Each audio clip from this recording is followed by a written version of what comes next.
चलो विद्यार्थी मित्रों,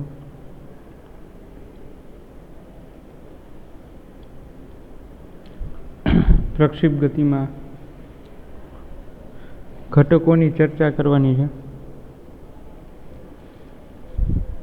तो ये घटकनु खास समझिए, जे लोको बी ग्रुप में है એટલે જેને મેથ્સ નથી એ ખાસ ધ્યાન રાખજો। અહીંયા ટોટલી અપ્લાઇડ મેથ્સ છે, તો પ્રક્ષેપ ગતિના ઘટકો માટે ખાસ અહીંયા ધ્યાન।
प्रक्षेप गतिना घटक में लखो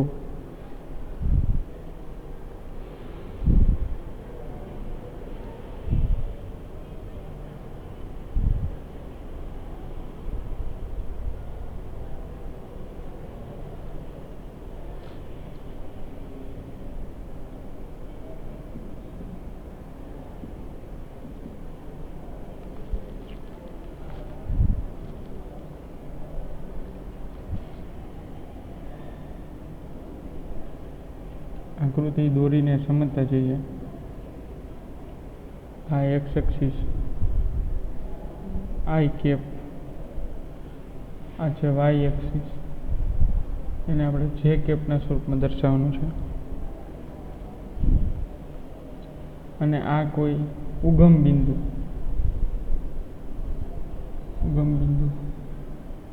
પાસે થી કોઈ પદાર્થને ઉગમ બિંદુથી કોઈ પદાર્થને ઉધ્વ દિશામાં ફેંકવામાં આવે, આવી રીતે તેનો માર્ગ આવો કંઈક બને છે।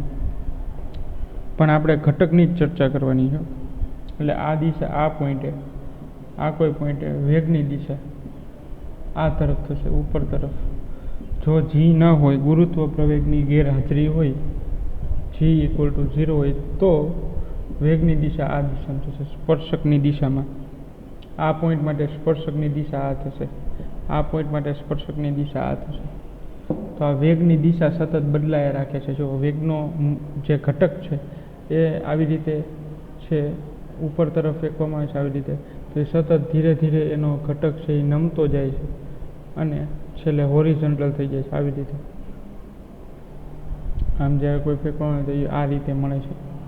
તો એ ઘટકની આપણે ચર્ચા કરવાની છે। સપોઝ કે આ કોઈ પોઈન્ટ છે, ત્યાં આ રીતે સ્પર્શીય ઘટક મળે છે, તો એનું આ જે છે એ વી વાય થશે, વર્ટિકલ એક્સિસ પોઈન્ટ, ને આ જે છે એ વી એક્સ થશે, અને આ પરિણામી વેગની દિશા વી। એવી જ રીતે આના માટે ડોટેડ લાઈન વડે લંબાવીએ આટલો પોઈન્ટ, તો આ પ્રક્ષેપ કોણ છે થીટા, એ છે પ્રક્ષેપ કોણ। થીટાને પ્રક્ષેપ કોણ કહેવામાં આવે છે। ચલો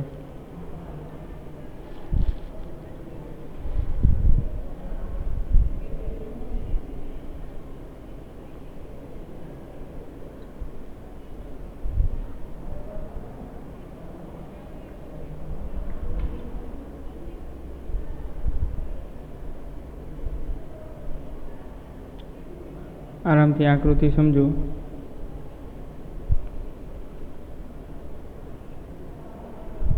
જો સમજવાનો પ્રયત્ન કરો. થીટા છે પ્રક્ષેપ કોણ છે. પછી એક્સ એક્સિસ અને વાય એક્સિસના ઘટક પહેલાં આટલું જુઓ, પછી થીટાના સંદર્ભમાં આપણે લખવાનું ચાલુ કરીએ સ્ટેપ બાય સ્ટેપ.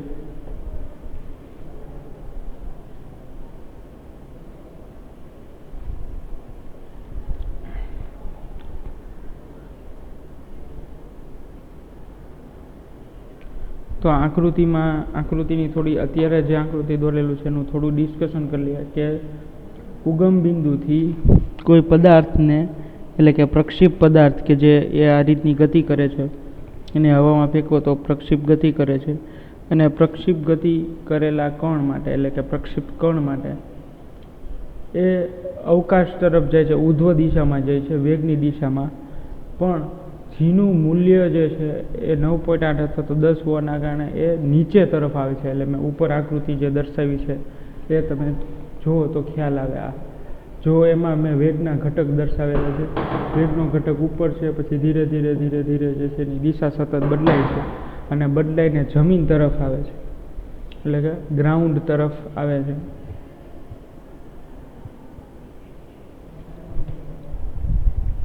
વેગનો ઘટક છે એ નીચે ગ્રાઉન્ડ બેઝ તરફ આવે છે.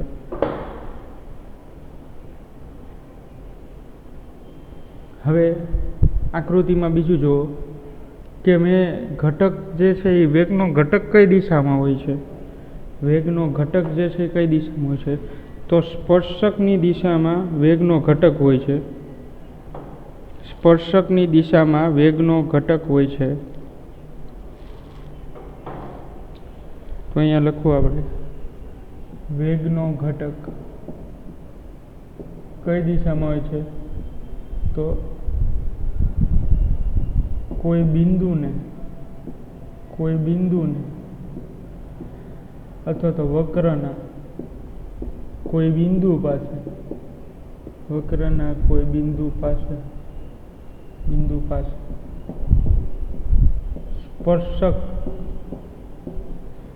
સ્પર્શકની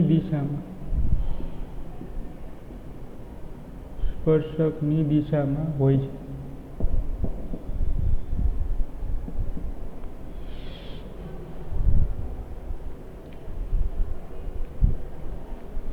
પછી દ્વિપરિમાણિક ગતિ માટે એક્સ અક્ષના દિશાનો ઘટક આઈ કેપ લીધો છે.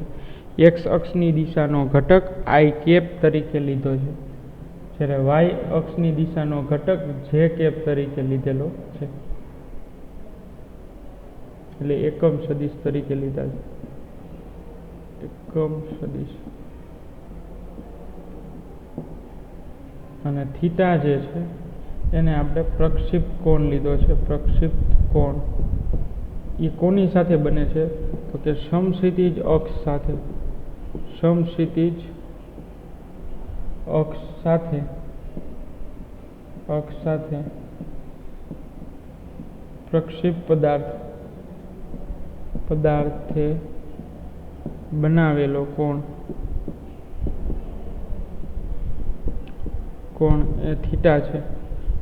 શું છે? થીટા છે. અને સમક્ષિતિજ એટલે ખબર છે ને, એક્સ અક્ષને અનુસંધાને. ભૂલતા નહીં વિદ્યાર્થી મિત્રો, વારંવાર આ શબ્દ તમારા માટે નવો છે. એક્સ અક્ષને અનુસંધાન અથવા તો એક્સ આઈ કેપ તરીકે તમે લઈ શકો. અને વાય અક્ષ માટે શું કીધું છે તમને? વાય અક્ષ માટે શું કીધું છે? વર્ટિકલ કીધું છે વાય અક્ષ માટે. ચાલો વિદ્યાર્થી મિત્રો સમજાય. તો આ પ્રક્ષેપ ગતિની આકૃતિ છે. પ્રક્ષેપ ગતિ એક્સ અને વાય ઘટક સાથે.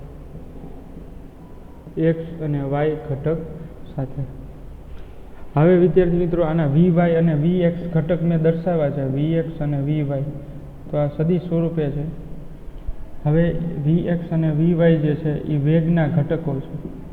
વેગના ઘટક છે. એ સમયે, જે તે સમયે એક્સ અક્ષમાં કેટલો વેગ છે અને વાય અક્ષમાં કેટલો વેગ છે એ મૂલ્ય દર્શાવે છે.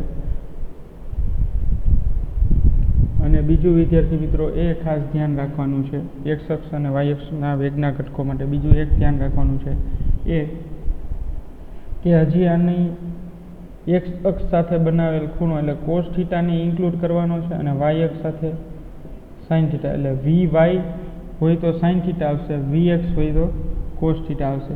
તો હવે એક વસ્તુ હજી આપણે આમાં એડ કરવાની છે ડાયાગ્રામમાં, આ કોસ થીટા અને સાઇન થીટા એ એડ કરવાની છે. તો એ એડ કરવી પડશે. વી એક્સ એટલે હોરિઝોન્ટલ વેક્ટર અને વી વાય એટલે કે વર્ટિકલ વેક્ટર, તો એ બંને ઇન્ક્લુડ કરવા પડશે.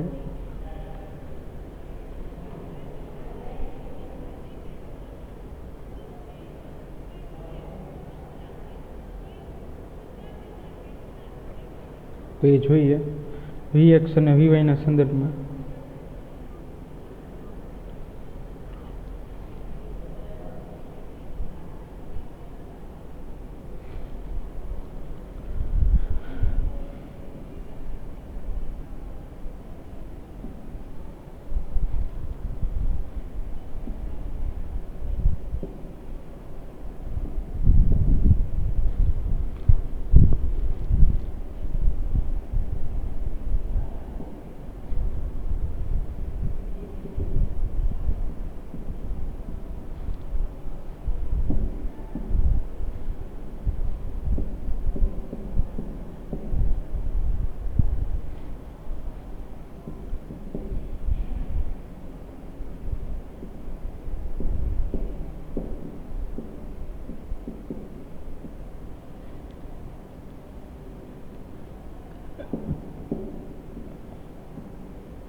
ચલો, તો આ જે છે એ ઘટકના સ્વરૂપમાં લીધા છે.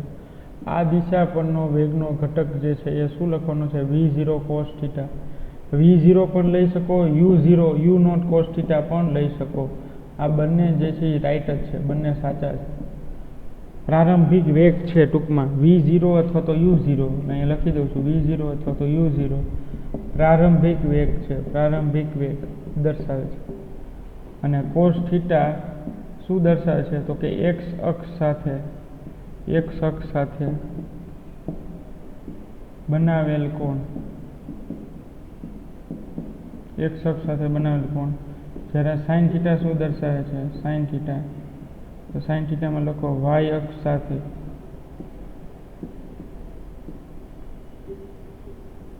બનાવેલ કોણ.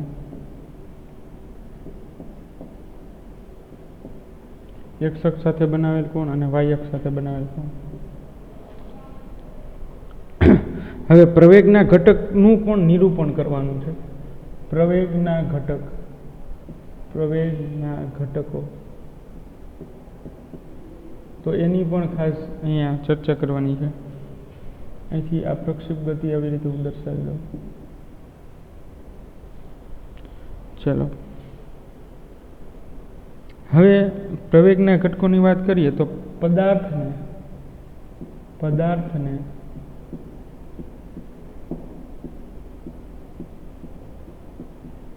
પ્રક્ષેપ ગતિ કર્યા બાદ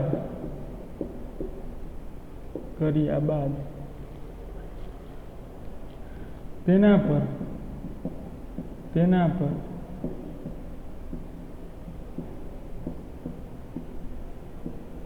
ગુરુત્વાકર્ષણને લીધે ઉદ્ભવતો પ્રવેગ અધો દિશામાં હશે.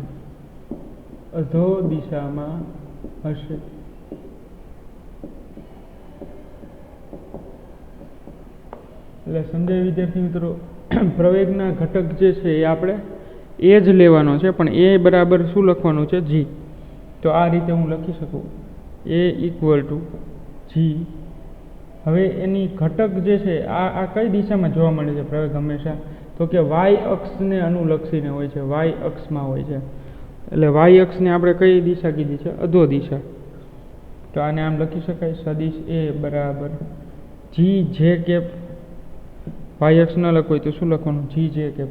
અને એ કેવો લેવાનો છે, ઋણ લેવાનો છે, અધો દિશામાં ઋણ લેવાનો છે, નીચે તરફ ગતિ કરે છે એટલે. ચલો હવે એક્સ અને વાયના ઘટક સ્વરૂપમાં કેમ લખાય આને, એક્સ અને વાયના ઘટક સ્વરૂપમાં લખવું હોય તો કેમ લખાય? તો એના વિદ્યાર્થી મિત્રો આ રીતે લખી શકાય, એ એક્સ ઇક્વલ ટુ 0 અને A Y equal to minus G J cap, આ રીતે. અને વાય અક્ષ આપી છે તો જે કેપ ન લખો તો બી ચાલે. તો આ ઘટકના સ્વરૂપમાં થઈ ગયું એક્સ અક્ષ સાથે અને વાય અક્ષ સાથે. તો એક્સ અક્ષનો પ્રવેગ હંમેશા કેવો હોય છે, એક્સનો પ્રવેગ હંમેશા કેવો હોય છે, 0. કારણ કે પદાર્થ જે છે એ હોરિઝોન્ટલ પર ગતિ કરતું નથી, આ અક્ષને અનુલક્ષીને ગતિ કરતું નથી, એ હંમેશા ઉપર તરફ જ ગતિ કરે છે, એટલે અવકાશમાં ગતિ કરે છે. એટલે એક્સ અક્ષ પરનો કોઈ પ્રવેગનો ઘટક મળશે નહીં. એટલે એક્સ અક્ષ પર જે છે એ અચળ વેગથી ગતિ કરે છે. મેં તમને લાસ્ટ લેક્ચરમાં લખાવ્યું હતું કે આ વી એક્સ જે છે, V0 છે અથવા તો વી એક્સ છે એ કેવો હોય છે, અચળ હોય છે. કેવો હોય છે, અચળ. એટલે એક્સ દિશામાં કોઈ પદાર્થ અચળ વેગથી ગતિ કરે છે.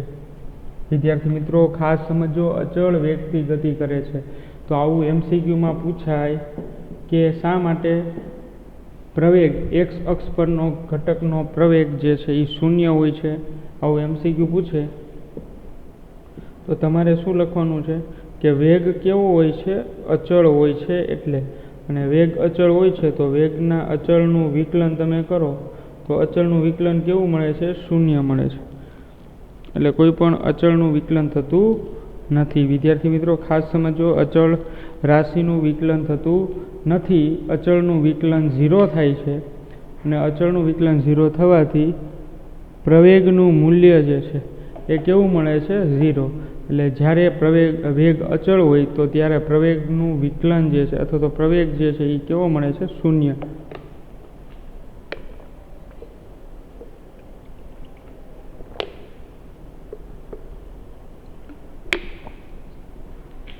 એટલે આ ફક્ત આ જે નિયમ છે એ ફક્ત આપણે એક્સ અક્ષની અનુસંધાને જ લેવાનો છે, એક્સ અક્ષ માટે જ લેવાનો છે. વાય અક્ષ માટે આનો કોઈ પણ ઉપયોગ છે નહીં. વાય અક્ષ માટે આ નિયમનું પાલન થતું નથી, કારણ કે વાય અક્ષ માટે આપણે ચર્ચા કરી દીધી છે. ગ્રેવિટીના કારણે, ગુરુત્વાકર્ષણના કારણે પદાર્થ જે છે એ નીચે તરફ ખેંચાય છે. ચલો વિદ્યાર્થી મિત્રો, સમજાય આ રીતે?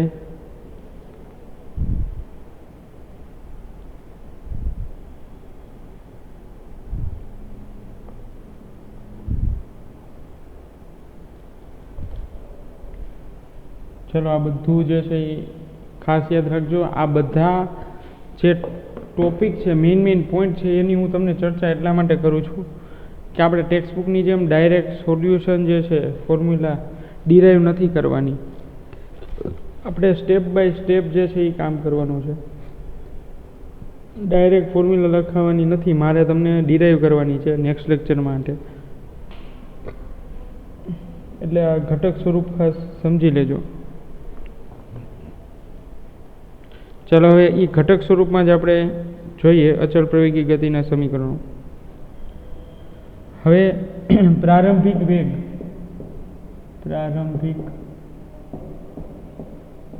V0 U0 તમે બધું લખી શકો. હું V0 લખું છું. V0 ના ઘટકો એટલે કે પ્રારંભ વેગના ઘટકો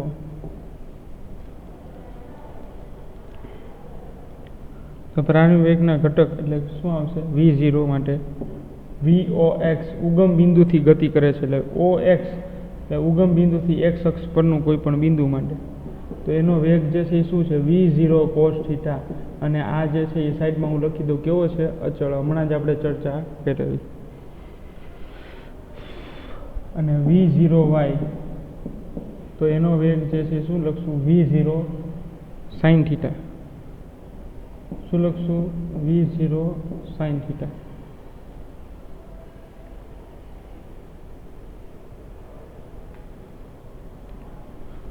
હવે અહીંયા x0 બરાબર લખવાના છે 0 અને y0 બરાબર શું લખવાના છે 0. શા માટે? કારણ કે આ બંને જે છે આ ગતિની શરૂઆત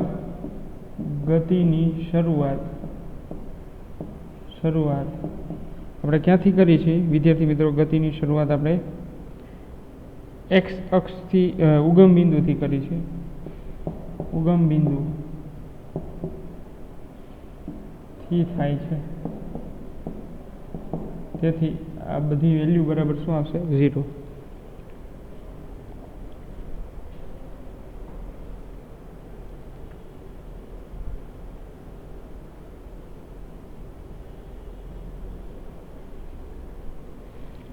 ચલો ત્યારબાદ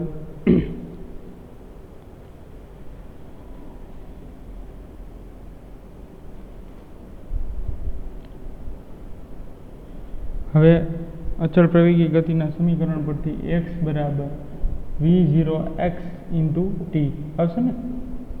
સ્થાનાંતર બરાબર વેગ ગુણ્યા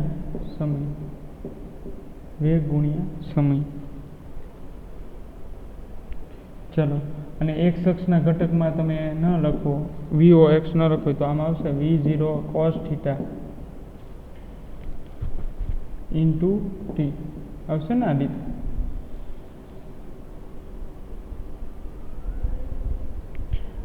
તો આટલું સ્થાનાંતર x અક્ષમાં થાય છે.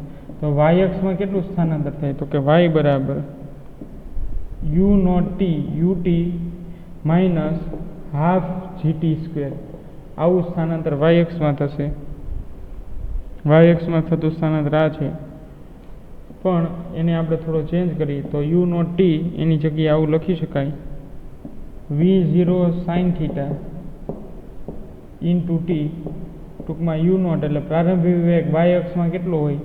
તો કે u0 sin θ એટલે નોટ એટલે 0, ટૂંકમાં v0 અથવા તો u0 sin θ × t minus half gt square. ચાલો રેડી વિદ્યાર્થી મિત્રો? પછી આ જ સમીકરણ પણ અથવા તો વેગનું સમીકરણ ઉપરથી v બરાબર u માઇનસ gt. તો આ y અક્ષનો વેગ એટલે vy બરાબર શું થશે?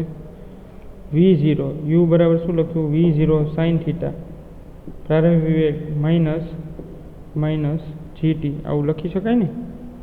ચલો, તો આ બધા અચળ પ્રવેગી ગતિની અંદર સમીકરણનો ઉપયોગ મેં કરેલો છે. ચલો વિદ્યાર્થી મિત્રો, સમજાય? ખાસ ધ્યાન રાખીને સમજો.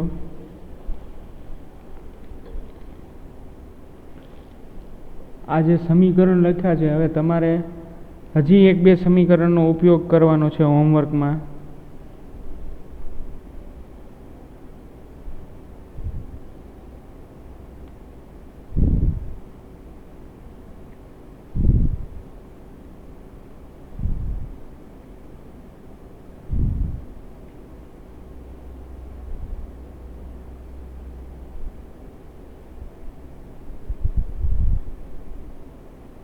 તમારે હોમવર્કમાં લખવાનું છે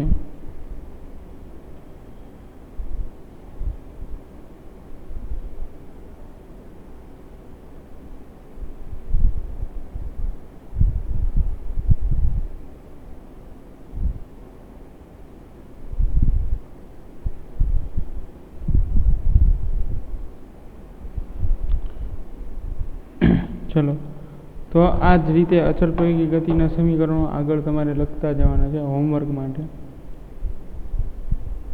હોમવર્કમાં અચળ પ્રવેગી ગતિના સમીકરણ ખાસ થઈ જવા જોઈએ. અને પ્રક્ષિપ્ત ગતિના ઘટકના સ્વરૂપમાં તમારે હોમવર્ક લખવાનું છે. એટલે જેટલા તમે અચળ પ્રવેગી ગતિના સમીકરણ છે, તો y અક્ષ માટે x અને y અક્ષ માટે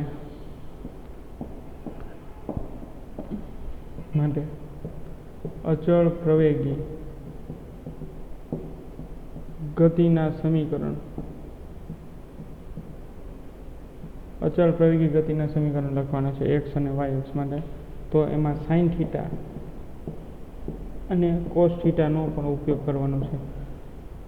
x અક્ષને અનુલક્ષીને હોય તો cos થીટા, x અક્ષને અનુલક્ષીને હોય તો cos થીટા અને y અક્ષને અનુલક્ષીને હોય તો sin થીટા. ખાસ જે છે એ લખી નાખજો, હોમવર્કમાં તમારી રીતે બનાવવાના છે.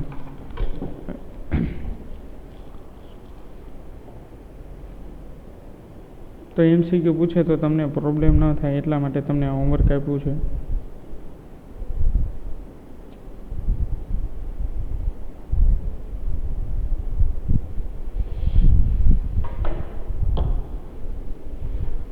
તો આ બધા ફોર્મ્યુલાનો ઉપયોગ જોઈ લેજો ખાસ. MCQ માટેનું જ આ બધી મેઇન વસ્તુ છે, પ્રવેગના ઘટકો માટે ખાસ આ MCQ જે અંડરલાઈન કરી છે એ ખાસ કરી લેજો. નીટમાં આ ટોપિક જે છે એ ખૂબ જ ઇમ્પોર્ટન્ટ છે, IMP ટોપિક છે નીટ માટે.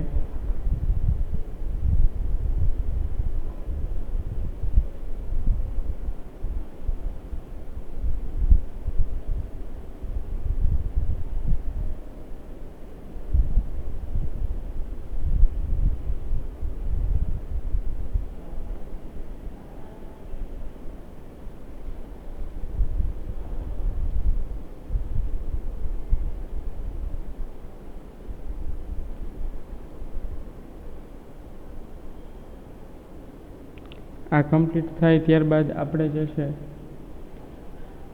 હવે મેઇન 3 અચળ પ્રવેગી ગતિના સમીકરણના સોલ્યુશન તરફ જવાનું છે.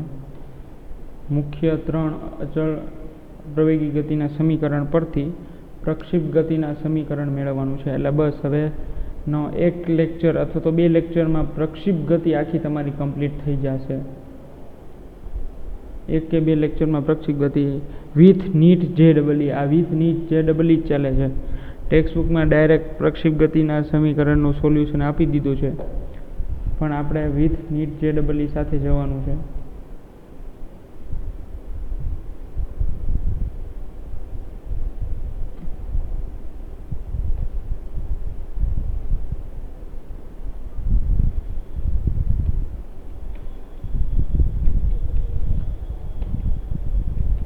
એક મિનિટ, એક આ સોલ્યુશન છે, આ એક તમારે ખાસ યાદ રાખવાનો છે. x અક્ષ પરનો ઘટક જે છે, પ્રવેગનો x અક્ષ પરનો ઘટક છે એ 0 છે. એટલે જો તમને પૂછે કે આ પ્રક્ષિપ્ત ગતિ દરમિયાન x અક્ષ પર પ્રવેગનું મૂલ્ય જે છે એ મેળવો, તો એના માટે આપણે ફક્ત એટલું લખવાનું કે x અક્ષ પર પદાર્થનો વેગ છે એ અચળ હોય છે, અને કોઈ પણ અચળ ભૌતિક રાશિનું, કોઈ પણ ફિઝિક્સની અથવા તો કોઈ પણ સબ્જેક્ટની અચળ રાશિનું વિકલન જે છે એ કેવું થાય છે? 0. અચળ વસ્તુનું વિકલન છે એ 0 થાય છે, અને 0 થતું હોવાથી x અક્ષ પરનો પ્રવેગનો યામ જે છે એ શું આવશે? 0. x અક્ષ પરનો પ્રવેગનો ઘટક શું મળશે? 0.